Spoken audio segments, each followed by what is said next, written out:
ये जो ब्रह्म वर्चस्व है, यही जो अंतिम बताया गया वेदों में, ये वही ब्रह्म वर्चस्व है। क्या भारत में ऐसा गुरुकुल है जहां भी आप बैठे? मैंने पहले भी प्रश्न किया, वो शक्ति है क्या जी?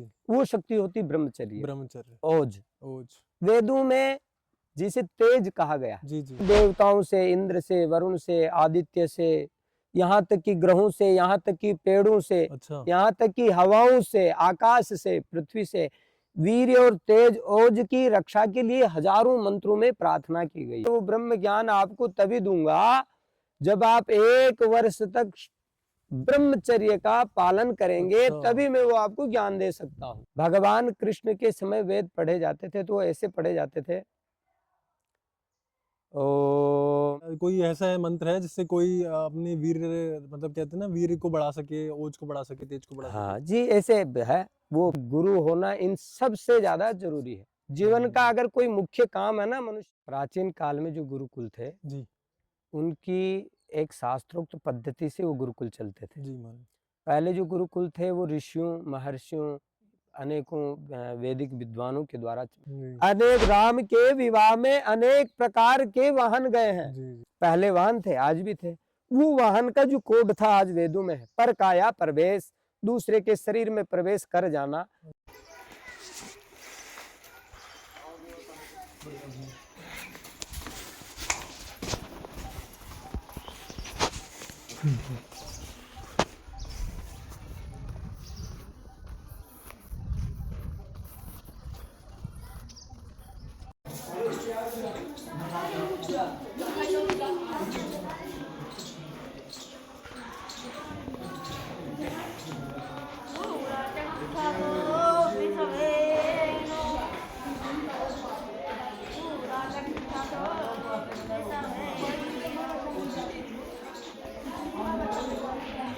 श्री सीताराम दोस्तों, मैं चकित रस्तोगी। जैसा कि आप लोग जानते हैं, मेरा यूट्यूब चैनल है बालाजी का पुत्र। मैं आ गया हूँ चित्रकूट धाम में फिर से एक बार आप लोगों के लिए एक बहुत ही नया और एक, कहते हैं ना, एक अद्भुत सत्संग लेके महाराज जी के पास। आज हम एक गुरुकुल में आए हैं और आज हम जानेंगे कि गुरुकुल की महत्वता, उसकी इम्पोर्टेंस कितनी है आजकल के समाज में। और महाराज जी से ब्रह्मचर्य के ऊपर भी बात करेंगे और काफ़ी सारे टॉपिक्स पे बात होगी। आप लोग सब्सक्राइब कर लीजिए और बने रहिए मेरे साथ। श्री सीताराम महाराज। जय श्री सीताराम जी। महाराज जी, आप अपना परिचय बता दीजिए पहले थोड़ा। जी, मेरा नाम पुष्कर राज पारिक है। जी मेरा जन्म स्थान राजस्थान भिलवाड़ा चित्तौड़गढ़ के आसपास का है जी। और मेरी शिक्षा दीक्षा काशी वाराणसी से हुई है। अच्छा। और मैं अभी जो मूल स्थान है ये चित्रकूट में श्री जयेंद्र सरस्वती वेद पाठशाला के नाम से इस गुरुकुल है। अच्छा। ये कांची शंकराचार्य श्री जयेंद्र सरस्वती जी महाराज के अनुग्रहित से ये संचालित है। अच्छा। अच्छा। फिर इसमें महर्षि शांतिपनी राष्ट्रीय वेद विद्या प्रतिष्ठान उज्जैन हाँ जी। भारत सरकार के तत्वाधान से यहाँ बच्चों का, अध्यापकों का रहने का आदि, इनका सबका गवर्नमेंट अभी व्यय आदि करती रहती है। अच्छा। और मैं यहाँ मूलतः अथर्ववेद शौनक शाखा अच्छा। का पठन पाठन करता और करवाता हूँ, क्योंकि वेदों को कोई पढ़ा नहीं सकता है। जी जी। जो अच्छा। गुरु है वो भी यही कहेगा कि मैं वेद को पढ़ता हूँ या स्वाध्याय करता हूँ। हम्म। तो ऐसा मेरा छोटा सा एक परिचय है। अच्छा। और तो प्रभु जी, संदीपनी, जैसे आपने संदीपनी महाराज जी का नाम लिया, ऋषि जी का, तो वो शायद कृष्ण भगवान के गुरु भी थे। हाँ, महर्षि शांतिपनी जी थे, हाँ, वो भगवान कृष्ण के गुरु जी थे, गुरु थे। जिनको 16 कलाओं का पूर्ण ज्ञान भगवान कृष्ण को एक बार कराया, एक माध्यम बन के। तो उन्हीं के नाम से एक संस्थान है, उन्हीं के द्वारा भारतवर्ष में लगभग 1000 ऐसे गुरुकुल चलते हैं। अच्छा। जो महर्षि शांतिपनी राष्ट्रीय वेद विद्या प्रतिष्ठान उज्जैन के नाम से उनकी शाखाएं हैं। ऐसा है, अच्छा। जो वेदों को प्रचार प्रसार या वेदों के कंठस्थीकरण की एक जो परंपरा है जी जी जी। उसको अक्षुण्ण बनाए रखे जाने के लिए ऐसा एक संस्थाएं चलती है। अच्छा, जी। तो महाराज जी, ऐसे अब इसी पे चलते हैं कि गुरु का एक जीवन में होना कितना इम्पोर्टेंस है, कितना महत्व है उसका। अच्छा जी, जी जैसे हमारा जन्म लेना जी। हमारे हाथ में नहीं, हमारी मृत्यु होना हमारे हाथ में नहीं। हम्म। आपका प्रश्न है कि गुरु का होना कितना जरूरी है, तो हमारे इस जीवन और मृत्यु के बीच में जितना श्वास लेना जरूरी है, जी।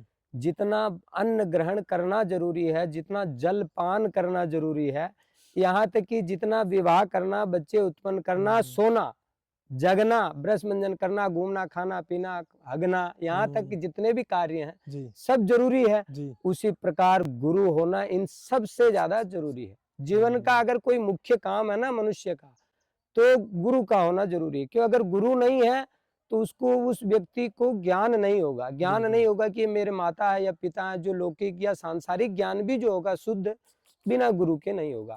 और कहीं ना कहीं जन्म लेते ही प्रथम गुरु माँ होती है, तो हर व्यक्ति का एक गुरु तो माँ बनती है। फिर अगर वर्ण व्यवस्थाओं के आधार पर वेदों में कहा गया कि ना चाहते हुए भी व्यक्ति का कोई ना कोई गुरु होता है, चाहे वो जाने ना कि मेरा गुरु कौन है, फिर भी गुरु अनायास प्रकृति बन जाती है। प्रकृति ही गुरु है और वो होना बहुत जरूरी है। क्या बात है दोस्तों, महाराज जी ने इतनी बढ़िया बात बोली है कि प्रकृति ही गुरु है और गुरु का होना बहुत जरूरी है। अगर आपको जीवन में आगे बढ़ना है किसी भी मार्ग में, तो एक गुरु का क्या सानिध्य है, गुरु का जो मार्गदर्शन है वो बहुत जरूरी है जिंदगी में। तो महाराज जी जैसे आजकल अब आप देखते हैं अभी जो गुरुकुल है जी और जो पहले के समय में, जो आज से 1000 साल 2000 साल 5000 साल पहले जो गुरुकुल थे, तो उसमें और अभी में क्या ऐसा आपको अंतर लिखता है, या फिर क्या मतलब ऐसा होना चाहिए अभी? हाँ जी, जी प्राचीन काल में जो गुरुकुल थे, जी उनकी एक शास्त्रोक्त पद्धति से वो गुरुकुल चलते थे। जी महाराज। पहले जो गुरुकुल थे वो ऋषियों, महर्षियों, अनेकों वैदिक विद्वानों के द्वारा मतलब चलते थे। और ऐसा हमको साहित्य में गुरु के द्वारा सुनने या पढ़ने में ऐसा आया है जी कि पहले हर गांव में एक गुरुकुल होता था। जी गुरुकुल जिसको वेद पाठशाला कहा जाता था, जी जिनमें चारों वर्ण व्यवस्थाओं के गांव के हर बच्चे पढ़ते थे। आज जैसे हर गांव में प्राइमरी स्कूल है जो भारत सरकार द्वारा चलती है, माध्यमिक स्कूल है या इंटर कॉलेज वगैरह है, जहाँ ज़्यादा जनसंख्या तो वहाँ कॉलेज है, जहाँ छोटा है तो एक छोटा ही विद्यालय होगा। जी जी। वैसे पहले 10 घरों का भी कोई गांव होता था तो वहाँ गुरुकुल चलते थे, अच्छा। और हर राजा के अधीन चलते थे। राजतंत्र था तो राजाओं के अधीन चलते थे, तो राजा लोग उन बच्चों की, उन गुरुओं की रहने के लिए, यज्ञ करने के लिए लकड़ी का, घी हम्म। का, हवन साकल्य आदि का प्रबंध करते जी थे, जी जो आज गवर्नमेंट करती है। पहले के गुरुकुल जो होते थे, जो वैदिक गुरुकुल होते थे, उनमें ऋग, यजुर, साम, अथर्व चारों वेद पूर्ण रूप से, शुद्ध रूप से कंठस्थ कराया जाता था। अच्छा। और आज उसी पद्धति के भारत में ऐसा गुरुकुल है जहां भी आप बैठे हैं, जी जी। जिनमें ऋग्वेद, यजुर्वेद, सामवेद, अथर्ववेद, चारु वेद और अथर्ववेद की 2 शाखाएं जो प्राय लुप्त हो गई है, अच्छा। पेपलाद, शौनक, ये दोनों शाखाओं का आज यहाँ अध्ययन कराया जाता है। पिपलाद और शौनक। पेपलाद और शौनक। अच्छा। तो अंतर अगर खोजे तो समय काल के अनुसार बहुत सारे है ना विकृतियां आई, जी जी अंतर आए, लेकिन जो वेद पढ़ने की जो परंपरा आज के हजारों वर्ष पहले थी, जो भगवान कृष्ण के पढ़ने समय में जो वेद मंत्र बोले जाते थे, वो वेद मंत्र आज भी वैसे बोले जाते हैं। और उसकी ऐसी पद्धति है, जी उसका ऐसा सिस्टम है वैज्ञानिक, कि आज के 1000 वर्ष बाद भी अगर कोई वेद मंत्र बोलेगा तो वो सेम वैसे ही बोलेगा। जैसे कैसा, मैं आपको एक छोटा सा उदाहरण जी दूं। जी जी bro। भगवान कृष्ण के समय वेद पढ़े जाते थे तो ऐसे पढ़े जाते थे, ओम जरायुजफ्राथमौश्रियो वृषावाता भ्रजास्तनयन्नेति वृष्टिया। ये जो एक मंत्र का अर्धरी है, जी ये मंत्र उस समय जो अथर्वा पढ़ता था, जो अथर्वाओं ने शौनक, पेपलाद, स्तोद, मौद, जलद, जालद, ब्रह्मवद ऐसे विद्वान है ना, काबंदी, कात्यायन, स्तोत्रामणि, गार्ग्य, सुलायन, ऐसे परम विद्वान जो आज हम तो, आप तो कुछ भी नहीं जानते, जी जी जी। वो भी सेम यही मंत्र बोलते थे अच्छा। जो आज बच्चा बोल रहा है। उसके रहने में, उठने बैठने में, खाने में, पीने में शारीरिक रूप से बदलाव आए हैं, समय का बदलाव हुआ है, लेकिन जो मंत्र थे सेम जैसे वे उस समय बोले उस समय जाते थे बोले वैसे। क्यों बोले जाते हैं? क्योंकि इस मंत्र को इतने शास्त्रों से, सूत्रों से बांध दिया गया है। मंत्र को, शब्द वही ब्रह्म है, शब्द ही ब्रह्म होते हैं।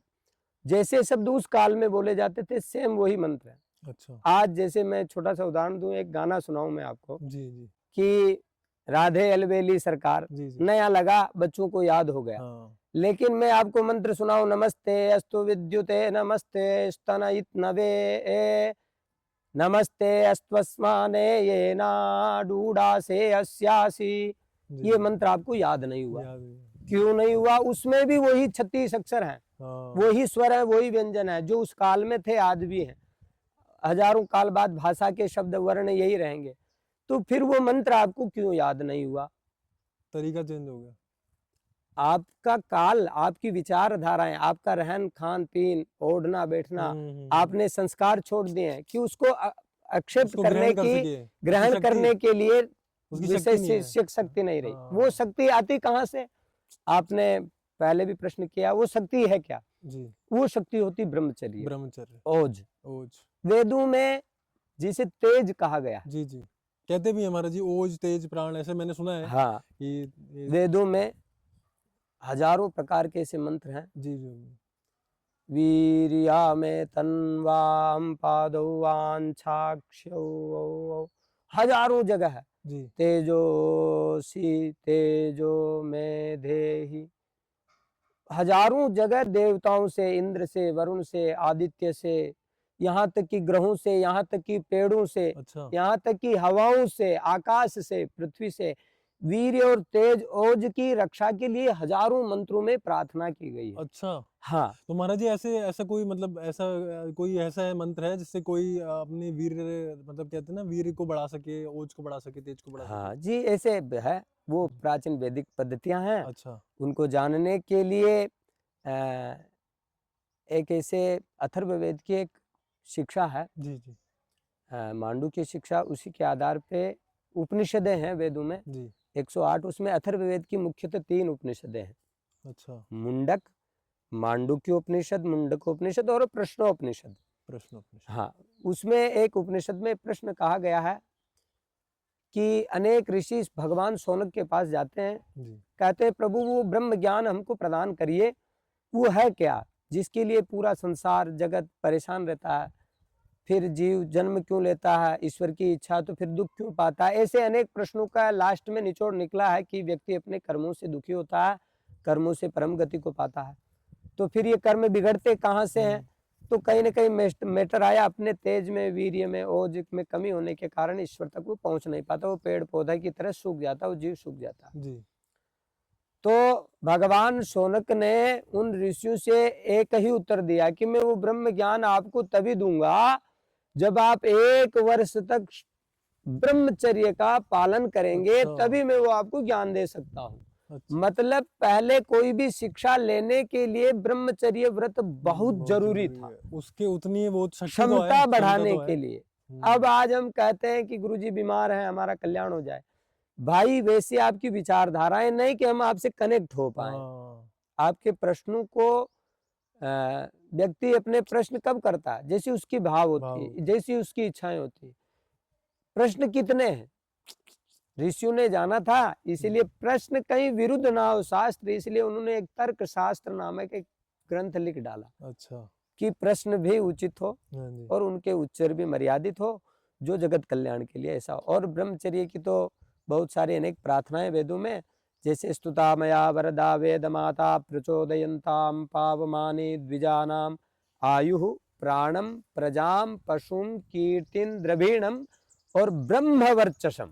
हाँ, ये जो ब्रह्म वर्चस्व है, यही जो अंतिम बताया गया वेदों में, ये वही ब्रह्म वर्चस्व है क्या, जिसको ब्रह्मचर्य कहा जाता है। ब्रह्मचर्य। हाँ, और ब्रह्मचर्य प्रकृति से छेड़छाड़ किए बिना ही एक सुरक्षित रह सकता है। आधुनिक काल में खान पीन से, ब्रह्मचर्य और गंदी विचारधाराओं जी, जी, से, जी, इस सामाजिक गंदे परिवेश से, हाँ, अब तो हम यही कहेंगे, जी, जी, क्योंकि एक पिता और पुत्र एक साथ बैठ के अगर गंदी बातें करते, गंदे चलचित्र देखते हैं, तो कहीं ना कहीं मानसिकताएं विकृत होती है। ना चाहते हुए भी आप ब्रह्मचर्य को धारण नहीं कर नहीं कर सकते सकते। हैं। और एक उपनिषद में ब्रह्मचर्य का एक उदाहरण दिया गया है, जी, जो मैं शायद आपको बता पाऊँ, या आपके इस चैनल के बारे में मैं जैसे आपको एक उदाहरण समझ जी, पाऊँ, जी, जो भी जी, लोग सुने हैं जी, उनके लिए, जैसे कि हमने 2 पेड़ लगाए एक साथ। जी प्रभु जी, जैसे मैं एक पेड़, ये आप सामने देख रहे हैं, जो अशोक का पेड़ है, जी, जो सबके दुखों का शमन करता है, इसका नाम है अशोक है। अशोक, शोक हरने वाला। हाँ, शोक हरने वाला जी, जी, अशोक, जिसको कभी दुखी ना हो। और ये स्वयं वृक्ष दुखी है। वृक्षों की शास्त्रों में अनेक कथाएं हैं कि यमल अर्जुन थे, भगवान कृष्ण ने उद्धार किया। अच्छा, कदम्ब था, इतना पवित्र था, भगवान ने झूला डाला। तुलसी इतनी पवित्र है, जिसे पूजी जाती है। खुजली इतनी दुष्ट है, जिसको लगाने से व्यक्ति खुजलाता है, अच्छा, दो- खुजली पेड़ होता है? हाँ, अच्छा। मतलब लता पता ही है। हाँ, जी, जी। तो उसी प्रकार इस पेड़ में कहीं न कहीं रस ना होने से ये जो देख रहे हैं आप बगल से, या जी। किसी भी वृक्ष में गांठ हो जाना, गड्ढा हो जाना, 2 पेड़ एक साथ लगाए, एक लंबा गया, एक विकृत हो गया, तो उन दोनों में क्या हुआ, कहीं न कहीं उसकी नाड़ी में या उसकी शाखा जो रहती है, उसमें कहीं न कहीं वो रस नहीं जा पाया। हाँ, जड़ में कमी आ गई। जड़ में कमी आ गई या वो जी। रस नहीं जा पाया। तो इस ब्रह्मचर्य हमारे शरीर में अगर रस नहीं रहेगा ना, तो हमारी वाणी शुद्ध नहीं होगी, और यहाँ तक कि हमारे आभा मंडल जो रहता है वो कमजोर होता है। जी, जी। नकारात्मक ऊर्जाएं तुरंत कहीं न कहीं आपके आसपास रहती है, चाहे वो हुँ। समझ में आए या ना आए, जी, जी, ब्रो। और प्रकृति आपका धीरे-धीरे साथ छोड़ देती है। शतायुः शतम् जीवेत, ये सूत्र केवल ब्रह्मचर्य से ही उपलब्ध हो सकता है। आज हर पंडित जी, हर आचार्य वैदिक जो होते हैं वो आशीर्वाद देता है, शतायुः शतम् जीवेत, आप 100 साल तक जिए, है ना? हुँ। वर्चोसी वर्चो में देहि, है ना? बलामसि बलम देहि, ऐसे प्रार्थनाएँ भी आचार्य स्वयं करता है। तो ये सब केवल और केवल ब्रह्मचर्य के लिए ही की ब्रह्मचर्य। जाती है। तो ब्रह्मचर्य का बहुत बड़ा महत्व है, और इससे अच्छा मैं ज़्यादा आपको क्या बताऊँ? दोस्तों, आपने देखा ब्रह्मचर्य जो है ना वो बहुत इंपॉर्टेंट चीज़ है। अगर आपको जीवन में कुछ भी पाना है, तो ब्रह्मचर्य तो होना ही चाहिए। अगर ब्रह्मचर्य नहीं है तो सब बातें हैं, सब मिथ्या है ना प्रभु जी? जी, तो प्रभु जी, आजकल जो जैसे गृहस्थ में है, जी। तो उनको अपने जीवन में ब्रह्मचर्य धारण करने के लिए ऐसी कौन-सी नियम या ऐसी कौन-सी कहते हैं ना दिनचर्या अपनानी चाहिए? जी। थोड़ा-सा उसके बारे में थोड़ा संकेत में बताएँ कि आपका प्रश्न बहुत अच्छा जी, है। जी। फिर भी बुरा ना माने, मैं आपके प्रश्न को एक छोटे से बात में कहूँगा, जी, एक तर्क के माध्यम से नहीं। जी, जी। अगर कोई व्यक्ति कुँवारा है जी, और कहे कि मैं ब्रह्मचारी हूँ, तो इसमें गर्व और घमंड की कोई भी बात बात नहीं नहीं। है। हाँ। भाई तुम तो कुँवारे हो तो ब्रह्मचारी तो हो ही हो। जी, जी। अगर कोई गृहस्थ कहे कि मैं ब्रह्मचारी हूँ, ये गर्व और घमंड की बात क्या बात है। हाँ जी। है ना? और ब्रह्मचर्य जो शब्द है, वो कहीं बाहरी शरीर से मतलब नहीं है। हुँ। ब्रह्मचर्य एक मानसिक, जैसे अपने शरीर में 7 जीवों तक का, जी, 7 शरीरों तक का उल्लेख आया जी, शास्त्रों में, वेदों में, जी, कि हमारा स्थूल शरीर, सूक्ष्म शरीर, जी, लय शरीर, जी। कारण शरीर, तुरीय शरीर, तुरीयातीत शरीर, यहाँ तक कि वेद शास्त्रों में, और गुह्य शरीर होता अच्छा। है ना? जो मानसिक मन का भी एक शरीर होता है। जी, बहुत सारे प्रकार के शरीरों का उल्लेख है। जी ब्रो। तो कहीं न कहीं सातों शरीरों से ब्रह्मचर्य को कंट्रोल किया जाता है। ना कि अच्छा, केवल ये शारीरिक त्वचा का हाड़ अच्छा। मांस के शरीर से।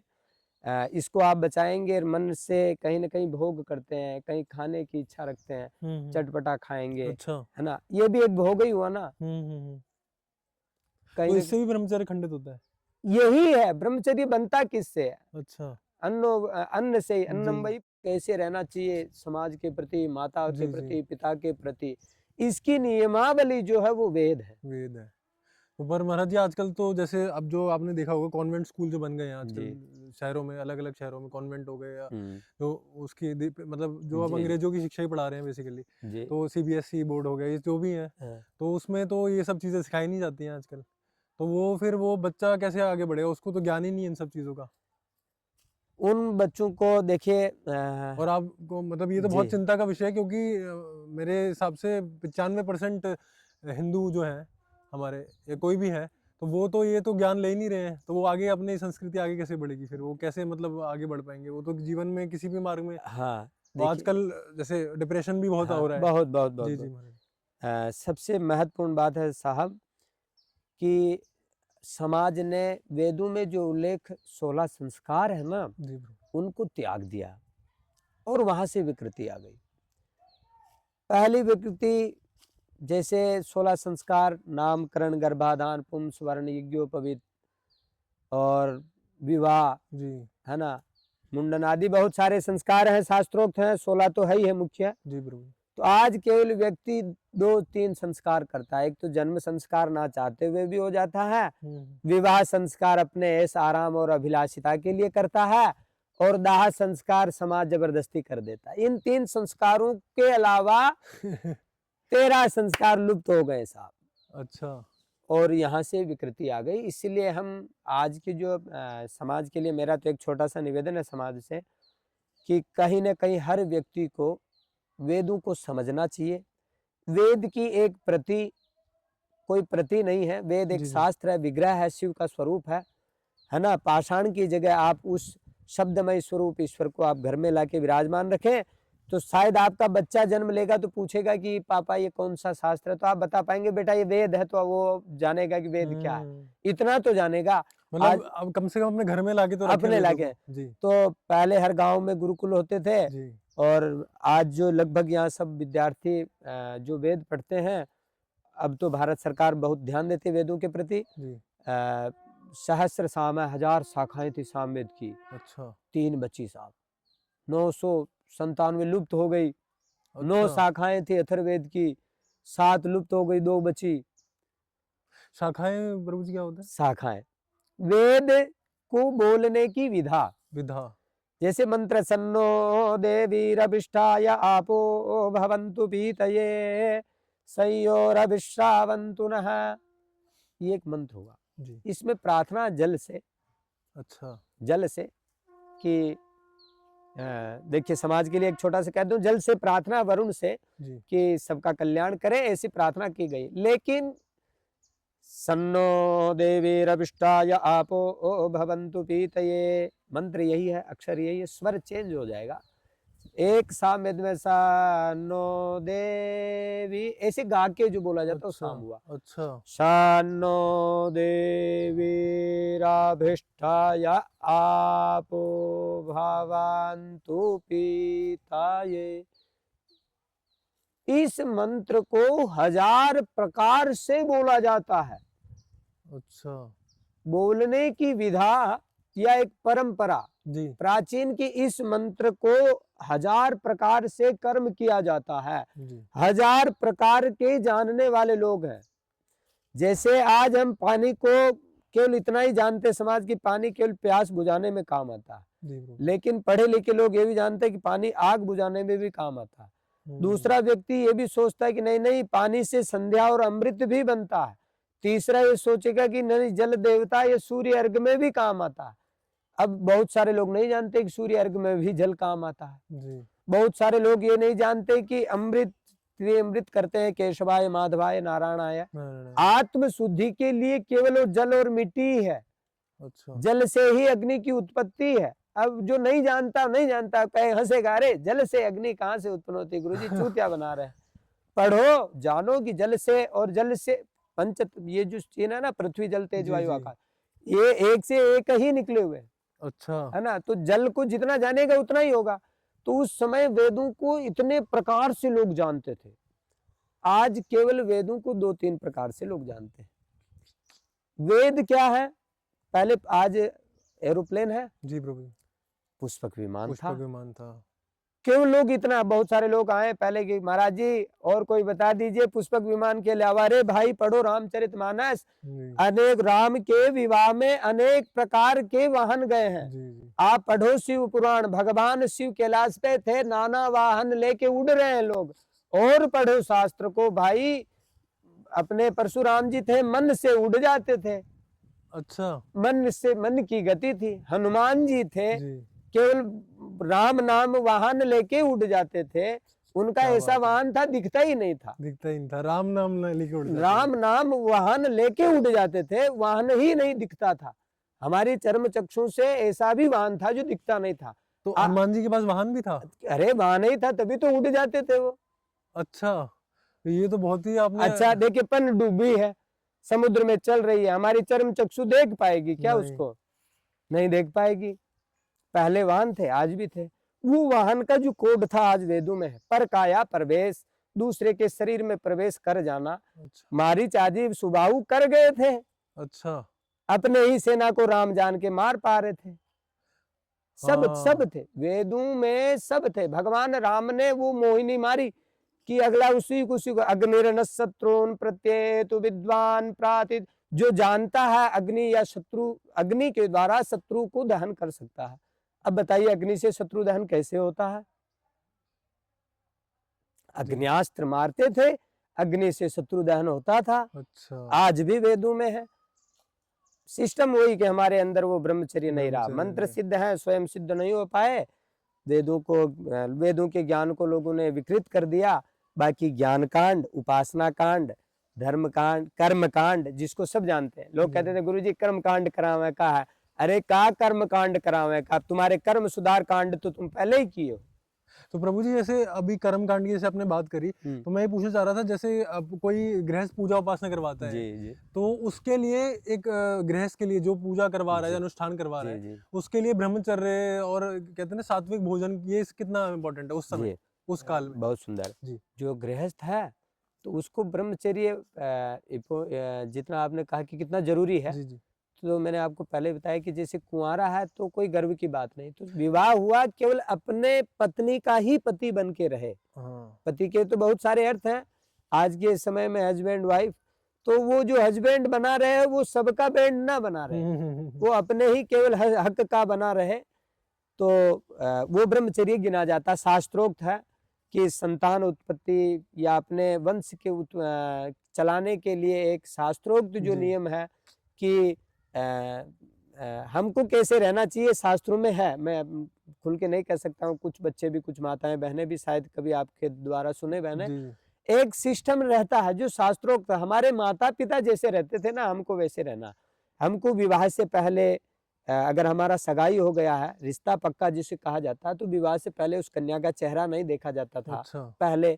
आज भी उस कन्या से ठीक है, नया जमाना, बातचीत कर लें, लेकिन कहीं ना कहीं हमारे जो संबंध हैं वो उतने पवित्र होने पवित्र चाहिए। होना चाहिए। फिर हमारा विवाह हुआ तो हमारे संबंध उसमें भी इतने पवित्र होने चाहिए कि जो अपनी धर्म पत्नी है ना, वो मरते दम तक कहे कि धन्य है मेरा पति, क्या ब्रह्मचारी था।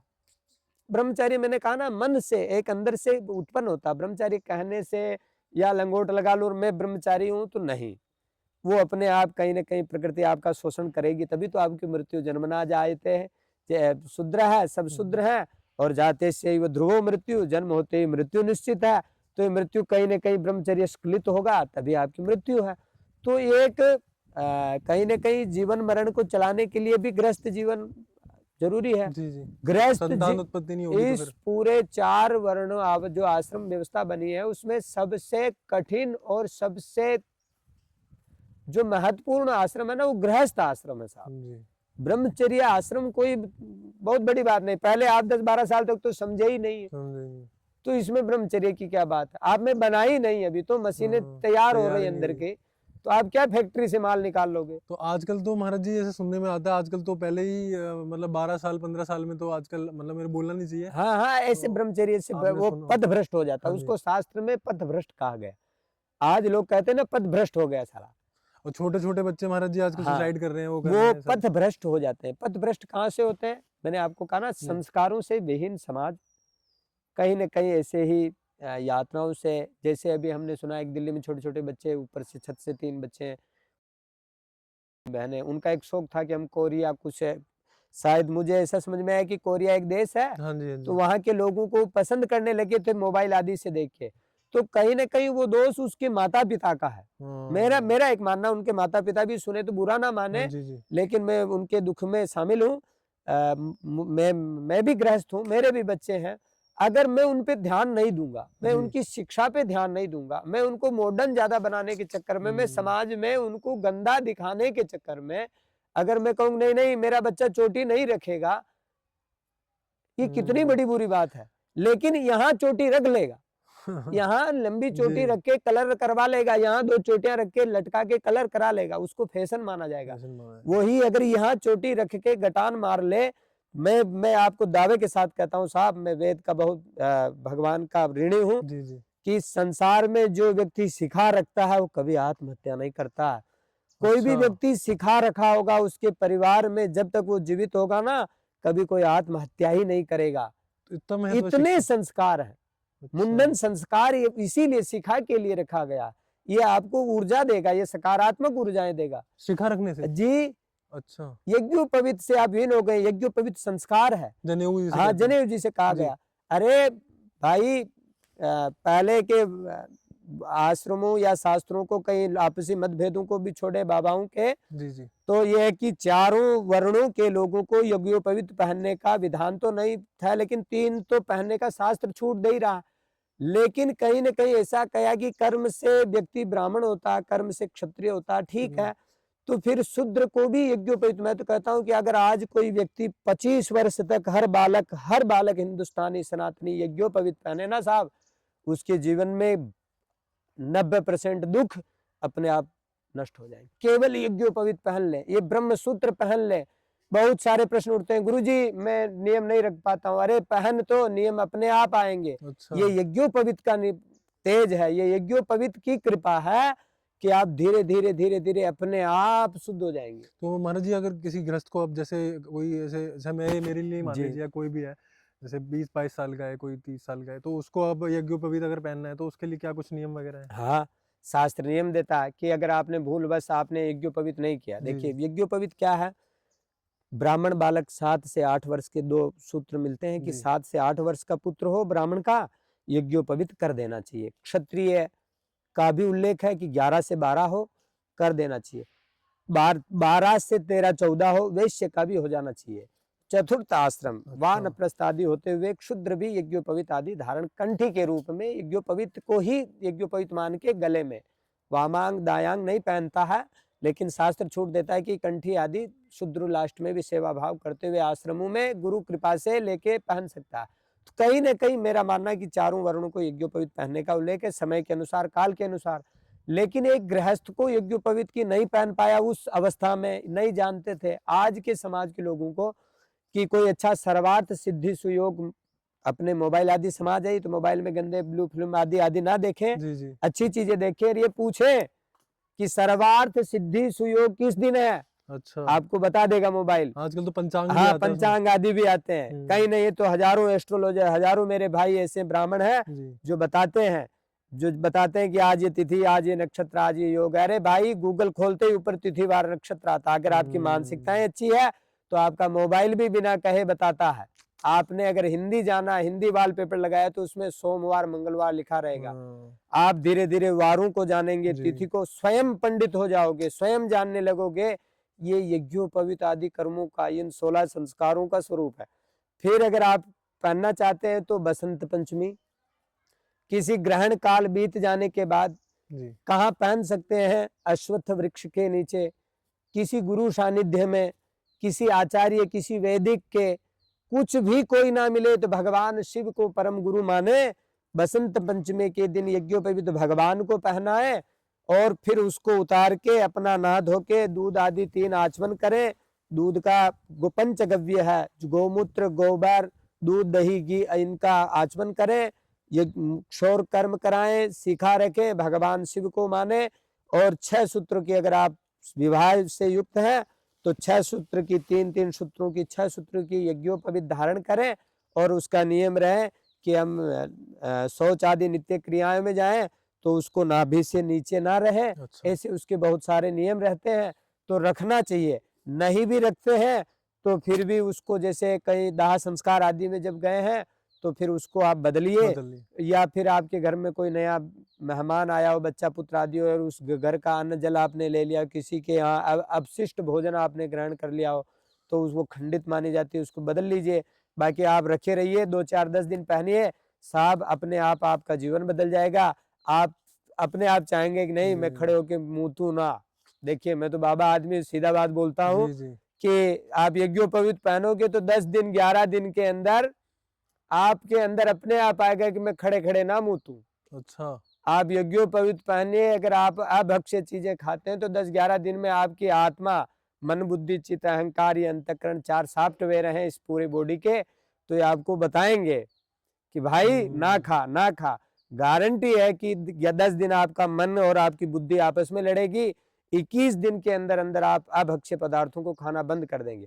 जब आप झूठ बोलना, धीरे धीरे आपके अंदर के जो मत्सर है ना, राग, द्वेष, काम, क्रोध, हाँ, लोभ, मोह। काम, क्रोध, लोभ, मोह, दम्भ, ईर्ष्या, ये सब ऑटोमेटिक केवल यज्ञोपवीत बचा देगी। क्या बात।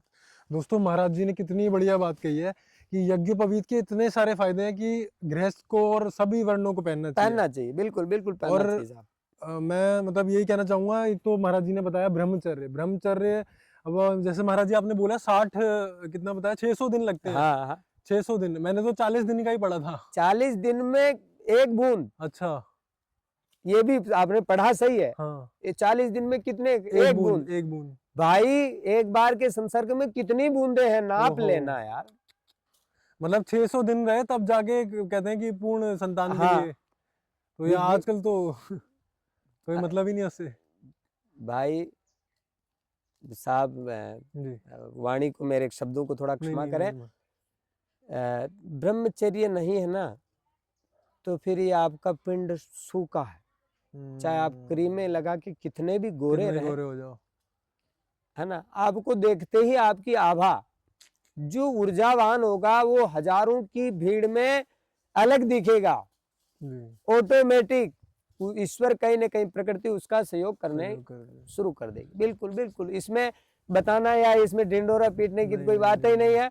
लेकिन अगर जीवन में सब कुछ, अगर ये शरीर चाहिए, तो महाराज जी इसमें जैसे आपने बोला प्रकृति से योग करना शुरू कर देगी, तो इससे तो ये भी मतलब ऐसा संकेत मिलता है कि प्रकृति आपका साथ देने लगेगी, जैसे कि कार्य नहीं बन रहा, आपका कोई हाँ, काम नहीं हो रहा, बिल्कुल है ना? बिल्कुल साहब, आप प्रकृति आपके जी, कार्य नहीं, जी। आप अगर ब्रह्मचारी और ऊर्जावान होंगे तो आप दुनिया के भी कार्य करने लगेंगे। जी। बहुत सारे ऐसे दुखी होंगे, आपके अंदर भावना क्या, आप ब्रह्मचर्य होगा ना, आपके अंदर भावना आएगी कि मैं किसी गरीब को सताऊंगा। सदाऊंगा। अगर आप योग्य होंगे, सक्षम होंगे, तो आप अगर ब्रह्मचारी हैं तो आप सोचेंगे कि मैं किसी का धन ना लूं, मैं अपने धन से लोगों की सहायता करूं। करोड़पति बहुत सारे लोग हैं, लेकिन बहुत सारे ऐसे लोग होंगे जो ब्रह्मचारी होंगे। जो ब्रह्मचारी होंगे वो गरीबों को कंबल आदि बांटेंगे, खिलाएंगे पिलाएंगे, भंडारा करेंगे, स्वयं तपस्या कर रहे हैं। बहुत सारे ऐसे लोग होंगे जो लूट के धन इकट्ठा कर रहे हैं। भाई धन तो दोनों के पास, लेकिन ब्रह्मचर्य ना होने से दोनों के पथ अलग है, दोनों के रास्ते अलग है। ब्रह्मचर्य से ही जीवन, ब्रह्मचर्य नहीं तो आपके पुत्र भी नहीं होंगे। इस संसार में ब्रह्मचर्य जो है ना, वो इस प्रकृति को चलाने का एक रस है, सिस्टम, उसको रस कहा गया है। जैसे बहुत सारे रस होते हैं ना शरीर में, वात पित्त कफ थूक, ये सब रस है, वो भी एक रस है। तो आपके शरीर में वात बढ़ेगा तो गड़बड़, वात कम होगा तो गड़बड़। तो पहले के जो ऋषि महात्मा थे, तो शास्त्रों में ऐसी बहुत सारी आयुर्वेदिक औषधियां भी होती थी जिनका भक्षण आदि करते थे कि उनकी विचारधाराएं बनी रहे। और बहुत सारे विधान है ब्रह्मचर्य के संरक्षण के लिए। और दुनिया में हर व्यक्ति को, गलत सब है, लेकिन कहीं ना कहीं ब्रह्मचर्य की जितना हो सके सुरक्षा रक्षा करनी चाहिए, तो आपकी आने वाली पीढ़ी बची रहेगी। इस भारत में वैदिक सनातन गुरुकुल, ये सनातन ही बचा रहेगा। ब्रह्मचर्य नहीं है तो भाई साहब यूक्रेन बन जाएगा। यूक्रेन बन जाएगा। तो दोस्तों महाराज जी ने इतनी बढ़िया बात कही है कि अगर ब्रह्मचर्य है तो ही सनातन है, तो ही आपके पुत्र होंगे, तो ही आप कुछ कर पाएंगे जीवन में, संसार चलेगा, संसार चलेगा। बाकी तो पैदा होते ही व्यक्ति टीबी जी। से, शुगर से बीमार रहेगा। जी। तो ब्रह्मचर्य और जनेऊ धारण करना है जीवन का सबसे, कहते हैं, मूल्य। इसको तो आप गांठ बांध लीजिए, ये तो करना ही करना है जीवन में। तो और अगर आप और भी महाराज जी से सत्संग चाहते हैं, और कुछ जैसे अगर आप चाहते हैं कि मैं 7 चक्रों पे बात करूं महाराज जी से, और किसी चीज़ पे बात करूं, तंत्र के लिए बात करूं, तो आप मेरे को कमेंट कीजिए और बताइए कि आप अगले सत्संग में क्या चाहते हैं। महाराज जी बहुत अच्छा लगा आपसे सत्संग करके, और मेरा परम सौभाग्य है मेरे को यहाँ आने का मौका मिला। जय भगवान कामतानाथ रामचंद्र जी हमेशा आपके ऊपर कृपा बनाए रहें। ऐसे ही वैदिक ज्ञान को जितना प्रयास हो सके, वैदिक ज्ञान को, या हमारे भारतीय परंपरा के जो ज्ञान है उसको आप विस्तार करने के लिए अगर आप अंदर से आवृत रहेंगे तो आपका ब्रह्मचर्य भी बचा रहेगा, और जीवन में आप जो सफलता चाहते हैं उससे 10 गुना ज्यादा उत्तरोत्तर वृद्धि हो। ऐसे हम भगवान रामचंद्र जी से, राघव से कामना करते हैं। जय श्री राम, जय श्री राम।